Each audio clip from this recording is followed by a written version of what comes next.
So this is where Sam is talking, but he's not here. Okay, so thank you, Sam. Our project partner is called FEBI. It stands for Foundation for Education and International Volunteering. It's run by a lady named Maria Barragan, who is the person we're in contact with most on our team. FEBI was recognized as a nonprofit in Ecuador in 2005, and they are really passionate about education, especially in low-income areas, and also helping and serving indigenous communities. So one of the projects that FEBI has done, especially in BC, which is the community we're working in, is a community organic garden where the whole community shares all the produce from it. So kind of a background to our project. We've existed as a team for 3 years, not in EPICS, but with global design teams and GEP. So in the fall of 2012, a grad student in civil engineering came to global engineering and said, hey, I think this would be a really good opportunity for students in civil engineering and in CEM, or just other students in general. And it's a great way to help a community. And it was to build a community center, obviously in BC. And after that, Brandon Folk kind of caught wind of the project and was kind of unsure about helping out with it and leading the team, but decided after everything that he probably should do it. So then that winter he went and visited BC, met the community, kind of saw the perspective of the project and the community. So then after that, a team formed that next semester, that spring, and we worked on designing the building, kind of large-scale design, AutoCAD, Revit stuff. And also we went there during spring break and built a handicap ramp at the school that we're building the community center next to, and also at an elderly center in the community. The next semester we continued working on our designs and on the AutoCAD and Revit and just the basic design of the building. But we also did another small project, which was the bleachers, and then that Christmas break, we went down there and implemented that design, as you can see in the picture. And it was really awesome. We got to know the community really well. And after that, our team kind of just fell off the face of the planet, and we didn't really do anything for the next few semesters. But then last spring, an EPICS team was created for our team, and we worked mostly on material analysis and seeing if we could use compressed earth bricks for the community center construction. We ended up finding out that wasn't the best solution, the compressed earth bricks. So now we're still working on a lot of things that you'll hear about later on in this presentation. So I'm going to hand it over to Nick to talk about the design team.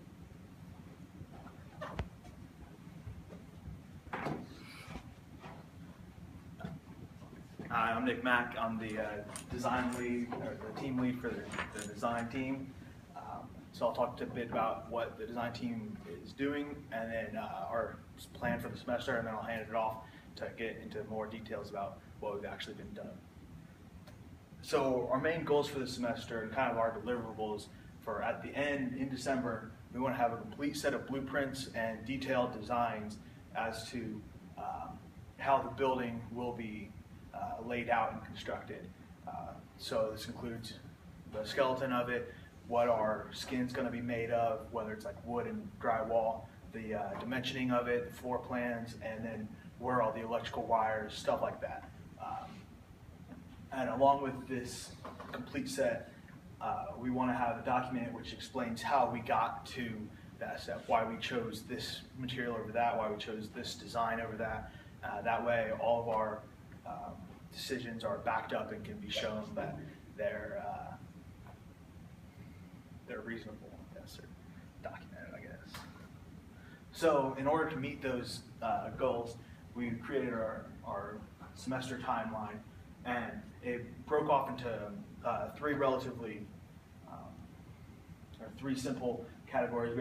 We could assess what we got from the GEP, their conceptual design, and then in the middle we worked on the detailed design, and at the end we'll use that period as a time to gather all of the documents, such as the blueprints, the bill of materials, and then wiring diagrams and such. So at the beginning of the semester, we looked at the specifications that we took from last semester and the previous years, and we looked at the floor plans and checked with Maria to make sure that everything was still on target and that everything was working correctly. And then while we were doing that, we also created a ballpark price for the current plan, so that way the business team could work on, or would have a goal to shoot for. And now we are in the process of actually detailing design. So we're looking at the load, the skeleton, and the footing, and then we'll get to the roof and the utility skins and finishes.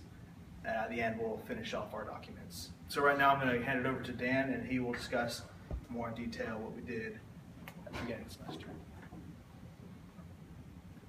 So as Nick was saying, we began by analyzing some codes and specifications that would be put on our project. Due to difficulties in finding comprehensive Ecuadorian building codes, we assumed that the Californian building codes would best represent Ecuador's geographic situation, mostly due to a great amount of seismic activity in both areas. So along with these codes, we analyzed what the project partner directly asked of us to provide in our building, and we looked at previous plans for the building from previous teams to kind of make sure that we were including everything in our project. We also, should I switch this, Nick, with the next one? What's your next one? Budget. Yes, go to that, and Okay. we'll talk about the loads. Yeah. So first of all, to provide the business team with a rough estimate of what the total project would cost, we created a document that laid out the building in terms of both building materials and internal facets that were required by the project. So we estimated the individual unit costs of each and totaled these estimates to get a ballpark price range for the business team's total budget. We also estimated loads for each of the internal rooms, creating a document that would later total all of these weight estimations that were based on internal facets of each room and their individual weights, along with appliances and structures of the room. And this document totaled these and gave ballpark load estimates for each floor of the structure. So now I will pass it off to Frank to further explain the structure of the building. So our building structure, we took off of the global design team's concepts for the building, and we decided to start creating a structure for it. Right now we just have the first floor with the concrete columns and beams and studs for the building. So far we have about 158 studs throughout the entire building on the first floor. That will depend on the room sizes and everything like that. We're using pine for those, and the studs are just normal 2x4 with an 8-foot ceiling, which we assumed which is the standard height ceiling for a building. Concrete columns, we determined they're going to be no more than 15 feet apart, and they are a 0.4 by 0.4 meter thick-wise column, and that we determined we about estimated from various sources we found online. And yeah, we're assuming the density of pine and concrete for our load calculations of, again, averages we found online, so they're estimations so far. Now this is the AutoCAD drawing we've come up with to the current date. As you can see, all the studs and everything show the current building layout, and this is again off the concept that the global design team has drawn up.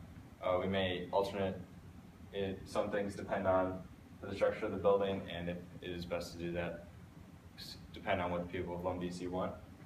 And we'll be adding on the second floor to this shortly and continuing along with the base and the rest of the building for the drawings. Now I'll pass it off to Natalie, who will talk about the business side. So I'll give you a quick overview of the structure of our business team, and then I'll give you a look into what we are doing this semester. So our business team is composed of the finance, liaisons to community, external resources, webmasters, and the project archivist. The finance team is working with the ballpark budget that the design team has recently finished, and they will be breaking it down line by line and trying to narrow down what we need to do this semester to make sure we have the correct funding to make this project possible. And again, our liaisons to the community, they are working to strengthen our connections with the community, to have constant contact with them and make sure all of their input is taken into account when we are making decisions. Our external resources are working on research currently, and they are looking to see what kind of funding we can get for the project, as well as grants and potential project sponsors. Our webmasters are working really hard to update the website we currently have, and they are doing this to provide a strong presence for us online so that if anybody's interested in our project, they can immediately understand our goals and our accomplishments and just where we are in terms of progress for the project. And our project archivist is making sure that all of our documentation is really well organized so anyone can access it pretty easily, and we have no problems or any questions when we are looking for any sign of documentation throughout the semester. And as far as what we will be doing for the rest of the semester, based on the budget from the design team, we're going to take that, and using our research, we are going to kind of nail down our plans for next semester to determine who our major sources of funding will come from and what kind of grants we will be applying to. And our other main goal is to just continue building our relationship with the community, because that's going to be one of the most important things as we continue this project. Now I'm going to hand it over to Andrew to talk about the website.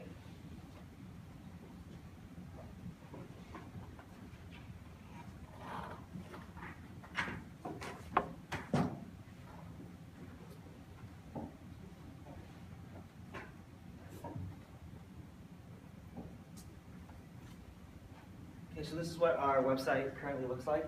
So far this semester, we've really just been working on refreshing what's already there. So we changed out the pictures. We got things that were more relevant, much brighter, to sort of grab people's attention. We've been working on fixing some smaller issues, like issues of capitalization and aligning all of these different sections, especially on the homepage. And also we update the pictures. So these are all the current members on the team, like we introduced ourselves earlier with our roles, so that if somebody's looking online, they'll know who's working on this project. And then we have a section about our project partners, sort of what Paige talked about earlier, and then just a general summary of what we're working on right now, and especially this semester. And then we have a section for people to contact us, and then for our sponsors, especially when we have a couple sponsors, I think, in the works, so we'll have like their logos or any information about that company, so they'll be known. And really our goal is just to have this look professional, to attract like other sponsors or anyone that will work with us on this project.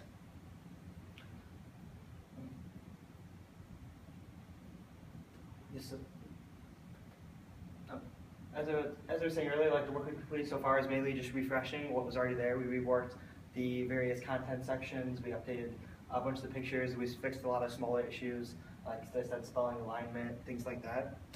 And then the main thing that we're going to try to finish for the rest of the semester is we want to integrate a blog into the website. So this will allow for anyone on the team to make smaller updates or without having to like directly access the code for the website. So we'll be using WordPress, which is like a separate type of software, and it'll be integrated into the website. And our goal as the webmasters is to post at least once a week an update of what we've been doing. So similar to like we do EPICS every week, which is our progress, issues, and goals. So we're going to post something similar to that every week. And then of course, if anything else big happens with the project, we'll change like this different summaries and stuff that we have. So next, Pablo will talk about. So, okay, Paige. Pablo's on here. Paige will talk about resources.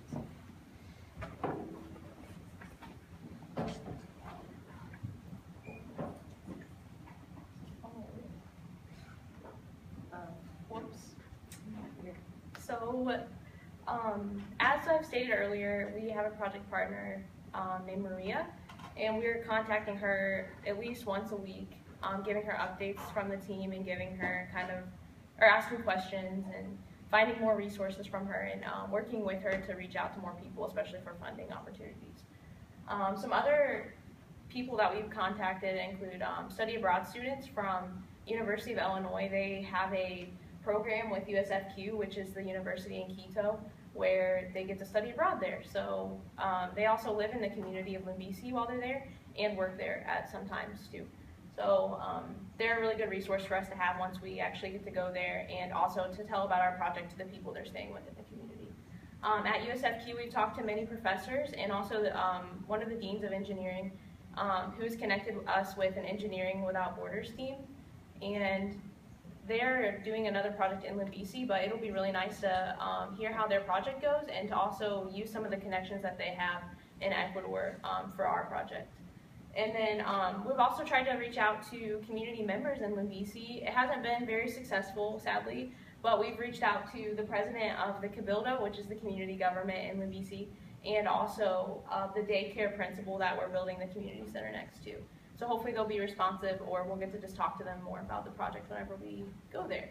And then we've also been reaching out to a foundation that's a healthcare thing for different classes. This is a new contact, so we're still exploring kind of what they can offer us and what we can offer them in the future. So now I'm going to pass it off to Amy to talk about documentation. With a big group or a big project like this, we know documentation is very important. So what we've done so far is we have a design document that essentially puts all the main decisions that we've made per team, as well as the Gantt chart and transition documents of what to bring each semester moving forward. We also have SharePoint, which is what we use to share documents between the teams constantly. In the beginning of the semester, it was very disorganized, and there were files in mixed-matched places in different projects. So what we've done, which you will see, is go through and make sure that all the files for this semester and this project that are current and relevant are in one place together, so we can easily go back and forth and see what we've done and what we need to do, as well as have an archive folder of things that are past and are still might be referenced to but are not currently being used, as well as the small projects that we've done. And I will pass it on to Sam. Well, it'll be Pablo and then Sam. Oh, Pablo? Pablo. About funding. He was also not here. Is he here? No, he's not. Pablo. I think that's the end. For us, Sam. Yeah. And And Sam? Sam, yeah. He's after Pablo. The end. Oh, I thought you were going to be